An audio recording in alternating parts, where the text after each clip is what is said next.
अल्हम्दुलिल्लाहि रब्बिल आलमीन वस्सलातु वस्सलामु अला सय्यिदिल मुरसलीन अम्मा बाद फ़अऊज़ु बिल्लाहि मिनश शैतानिर रजीम बिस्मिल्लाहिर रहमानिर रहीम। मेरे तमाम देखने और सुनने वालों को अस्सलामु अलैकुम व रहमतुल्लाहि व बरकातुहू। व्यूअर्स, आज की इस वीडियो में मैं आपको बताऊंगा कि यूएई में बासियत सिक्योरिटी गार्ड आपका लाइफस्टाइल कैसा होता है, कैसे आप यहाँ पे ज़िंदगी गुजारते हैं। तो इसके बेसिकली मैंने 4 पार्ट्स बनाए हैं। जो सबसे पहला पार्ट है वो ये है कि अकोमोडेशन रिहाइश आपकी कैसी होती है, क्या वो भी आपको कंपनी प्रोवाइड करती है या वो आपकी पर्सनल होती है। दूसरे नंबर पे है फूड, खाना, क्या वो आपको कंपनी प्रोवाइड करती है और वो कैसा होता है या आपका अपना होता है। तीसरे नंबर पे जो अहम चीज़ है आपकी ट्रांसपोर्ट, क्योंकि आप जब भी किसी लोकेशन पे जाते हैं तो क्या वो कंपनी ट्रांसपोर्ट आपको प्रोवाइड करती है या आपकी पर्सनल होती है। और चौथे नंबर पे जो सबसे अहम चीज़ है कि एक सिक्योरिटी गार्ड की ड्यूटी पे क्या रूटीन होती है, कैसे काम करता है और वो रूम से कब निकलता है, कब ड्यूटी पे पहुंचता है, कब रूम में वापस आता है। ये सारी रूटीन भी इंशाल्लाह ताला आज की इस वीडियो में मैं आपको बताऊंगा, ताकि आपके जहन में कोई भी सवाल ना रहे इससे मुतल्लक। तो चलें, सबसे पहले अकोमोडेशन रिहाइश वो आपकी कैसी होती है, क्या वो कंपनी प्रोवाइड करती है या नहीं। तो पहला सवाल का जवाब ये है कि रिहाइश आपको मुकम्मल तौर पे कंपनी प्रोवाइड करती है। कंपनी किसी भी वर्कर विलेज में या बाहर भी कहीं भी वो आपके लिए रूम ले लेती है। उस रूम में तमाम सिक्योरिटी गार्ड्स रहते हैं, जिसमें मोस्टली जो बेड लगे होते हैं वो ऊपर नीचे होते हैं, जिनको हम बंकर बेड भी कहते हैं। एक गार्ड नीचे सोता है, एक ऊपर सोता है, जिसमें मैट्रेस भी होता है और इसके अलावा बेड शीट, इसके अलावा पिलो और उसका जो कवर होता है वो भी आपको प्रोवाइड करती है कंपनी। इसके साथ एक ब्लैंकेट भी कंपनी आपको देती है हर गार्ड को इंडिविजुअली। और इसके बाद एक जो अहम चीज़ देती है वो हर सिक्योरिटी गार्ड का एक लॉकर होता है। वो जो लॉकर है वो हर सिक्योरिटी गार्ड को प्रोवाइड किया जाता है किसी भी जगह पे, जिसमें आप अपनी पर्सनल चीज़ें जो ज़रूरत की चीज़ें हैं वो रख सकते हैं, कोई चीज़ आपकी चोरी ना हो, वो इसलिए वो लॉकर आपको प्रोवाइड किया जाता है। इसके अलावा बाकी कपड़े वगैरह तो वो आप बाहर भी रख सकते हैं। इस तरह का आपको रूम दिया जाता है, जिसमें मोस्टली 8 से 10 लोग रहते हैं। और ये 8 से 10 लोग जो होते हैं ये हर रूम में नहीं हो सकते। बाज़ औक़ात रूम अगर छोटे हों तो फिर 6 लोग भी हो सकते हैं और बाज़ जगहों पे 4 लोग भी हो सकते हैं। अगर रूम बड़ा होता है तो फिर 8 से 10 लोग रहते हैं। और ये ज़रूरी नहीं है कि सिर्फ ऊपर नीचे बेडरूम, सिंगल बेड भी हो सकते हैं। इसलिए ये 100% नहीं होता, किसी भी अकोमोडेशन के हिसाब से डिफरेंट होता है। लेकिन मोस्टली ये बेड ऐसे ही लगे होते हैं जिसमें एक बंदा ऊपर सोता है, दूसरा नीचे सोता है। तो ये इस तरह की अकोमोडेशन होती है और ये मुकम्मल तौर पे कंपनी आपको प्रोवाइड करती है हर चीज़ अकोमोडेशन के जो होती है। उसके बाद जो दूसरी चीज़ है वो है फूड, खाना। क्या खाना भी आपको कंपनी प्रोवाइड करती है या नहीं, तो इसका जवाब है कि नहीं। कंपनी के ज़िम्मे सिर्फ आपकी अकोमोडेशन है, खाना नहीं है। खाना जो है वो आपने खुद से मैनेज करना है। उसके आगे 2 तरीकाकार हैं। जो पहला तरीकाकार है कि कंपनी के जो अकोमोडेशन है उसमें मेस होती है। उस मेस में अगर आप अपना खाना लगवाते हैं तो वो 350 से 400 दिरहम आपका कटेगा महीने के एंड पे, जो कंपनी आपको सैलरी देती है उसमें से। हाँ, आप अगर चाहते हैं कि आप जो कंपनी की मेस है वहाँ से खाना नहीं खाते, आप बाहर से खाते हैं, तो वो आपने अपना मैनेज करना है। आपने किसी होटल से खाना है या जहाँ से भी खाना है। तो उसके लिए मैं आपको सिर्फ ये बता देता हूँ कि टोटल जो खर्चा है जो 500 से 600 खर्चा है वो हर सिक्योरिटी गार्ड का आ जाता है बाहर खाना खाने से 3 टाइम का। ये अमूमन इतना खर्चा आ ही जाता है, जिसमें आप इंटरनेट का बिल भी डाल सकते हैं। इसके अलावा और भी जो फ़ोन का यूज़ है, इस तरीके से 500 से 600 खर्चा आपका आ जाता है। बस ये तो एक सिक्योरिटी गार्ड जो नॉर्मली है वो इतना खर्चा कर लेता है। ये चीज़ उम्मीद है कि आपको क्लियर होगी कि खाना आपका अपना ही है, वो कंपनी आपको प्रोवाइड नहीं करेगी, चाहे मेस से खाएं या आप किसी होटल से खाएं। नेक्स्ट है, तीसरे नंबर पे है ट्रांसपोर्ट।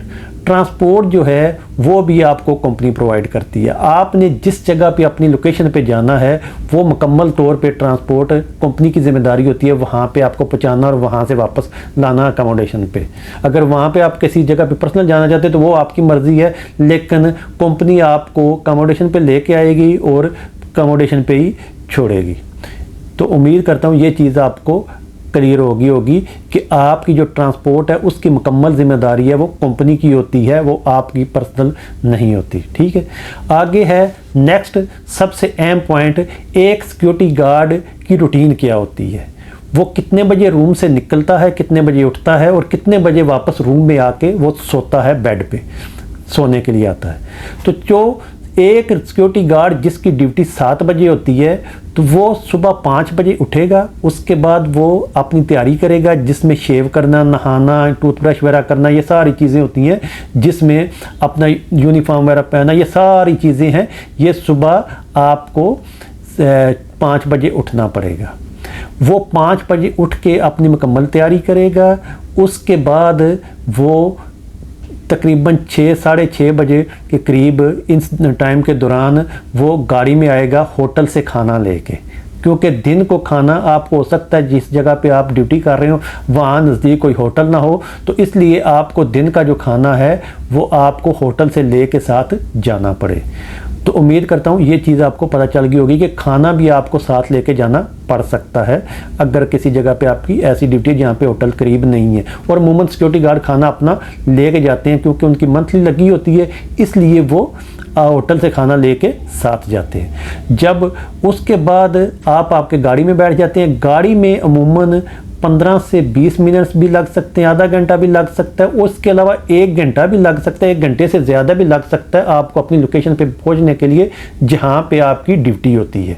तो इसलिए ये टाइम का भी ख्याल रखना पड़ता है एक सिक्योरिटी गार्ड को कि आपने कब ड्यूटी पे पहुंचना है और आपने गाड़ी में कब आके बैठना है। गाड़ी का बाकायदा टाइम होता है कि इस टाइम तक गाड़ी आपका वेट करेगी, उसके बाद वो गाड़ी लेके चली जाएगी बंदे, वो कंपनी की गाड़ी होती है। ठीक है, वो जब आप ड्यूटी पे पहुंचते हैं, मिसाल के तौर पे 7 बजे आपकी ड्यूटी स्टार्ट है, तो 7 बजे से आपकी ऑफिशियली ड्यूटी स्टार्ट होगी।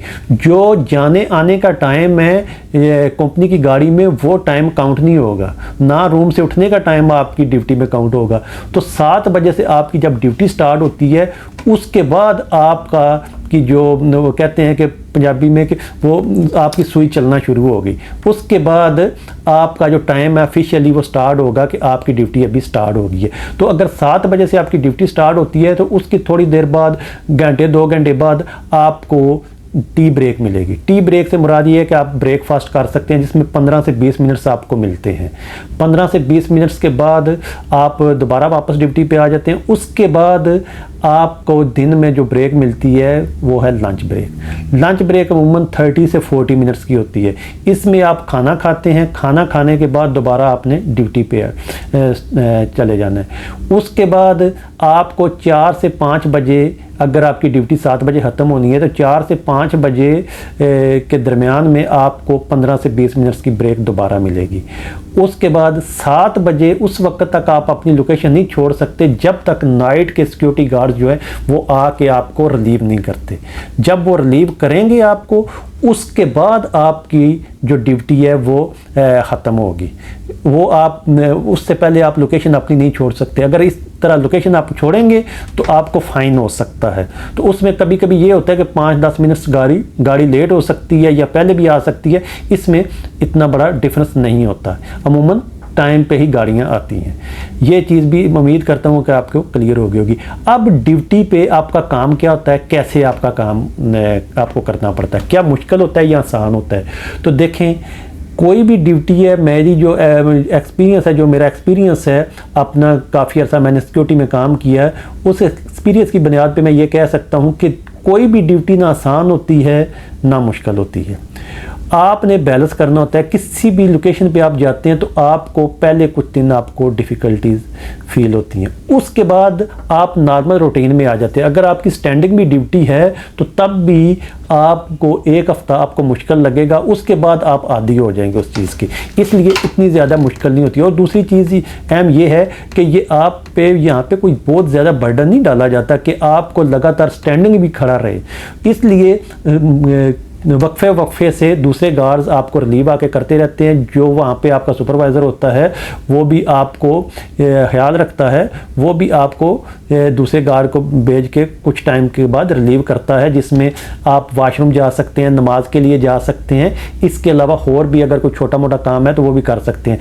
लेकिन 12 घंटे ड्यूटी आपको पूरी करनी पड़ेगी। आप अपनी लोकेशन पे रहते हैं, आप अपनी लोकेशन छोड़ के नहीं जा सकते। उसके बाद यही रूटीन होती है एक सिक्योरिटी गार्ड की। 7 बजे जब ड्यूटी ख़त्म होती है, कंपनी की गाड़ी आपको लेने आती है, वही जो नाइट शिफ्ट को लेके आती है, उसी गाड़ी में आप कंपनी की जो अकोमोडेशन है उस पर वापस आ जाते हैं। जब वहाँ पे वापस आते हैं तो वहाँ पे मोस्टली सिक्योरिटी गार्ड्स ऐसा ही करते हैं, वो खाना खाने चले जाते हैं। खाना खाने के बाद अमूमन जो है टाइम हो जाता है 9 हो जाता है, 9 o'clock बज जाते हैं। इस वक्त तक आप अपने बेड पे आ जाते हैं। तो इसलिए आपने ये अंदाज़ा लगा लेना है कि सुबह 5 बजे से लेकर रात 9 बजे तक ये आपकी रूटीन रोज़ाना की चलती रहती है। बस ये तो एक सिक्योरिटी गार्ड, यही आपकी रूटीन अमूमन होती है। तो ड्यूटी मुश्किल भी हो सकती है, आसान भी हो सकती है, स्टैंडिंग भी हो सकती है, इसके अलावा बैठने वाली भी हो सकती है, और इसके अलावा आपकी पेट्रोलिंग भी हो सकती है। पेट्रोलिंग से मुराद ये है कि आपकी एक बिल्डिंग में अगर ड्यूटी लगी है तो उस बिल्डिंग को अराउंड सारे चेक करना है कि वहाँ पे सब कुछ ठीक चल रहा है, कोई चीज़ डैमेज नहीं है। इस तरह की ड्यूटियाँ होती हैं। इसके अलावा किसी रिसेप्शन पे भी हो सकती है जहाँ पे आपने एंट्रीज वगैरह करनी होती है, जो विजिटर्स आते हैं उस लोकेशन पे उनकी एंट्रीज वगैरह भी करनी होती है। तो ये मुख्तलिफ ड्यूटियाँ होती हैं। लेकिन आपको ये मैंने एक चीज़ बेसिक चीज़ मैंने बता दी है कि आपकी ड्यूटी आसान भी हो सकती है, मुश्किल भी हो सकती है। वो आप पे मुनसर है कि आप उसको मैनेज कैसे करते हैं। आप मुश्किल ड्यूटी को भी अगर अच्छे तरीके से करेंगे तो वो आपको आसान लगेगी, और अगर आसान को भी अगर सही तरीके से नहीं करेंगे तो वो आपको मुश्किल ही लगेगी। तो उम्मीद करता हूँ कि ये सारी चीज़ें आपको क्लियर हो गई होंगी। मुझे दीजिए इजाज़त, दुआओं में याद रखिएगा। अल्लाह हाफिज़, फ़ी अमानिल्लाहि। अनटिल नेक्स्ट टाइम मुझे दीजिए इजाज़त। अल्लाह हाफिज़।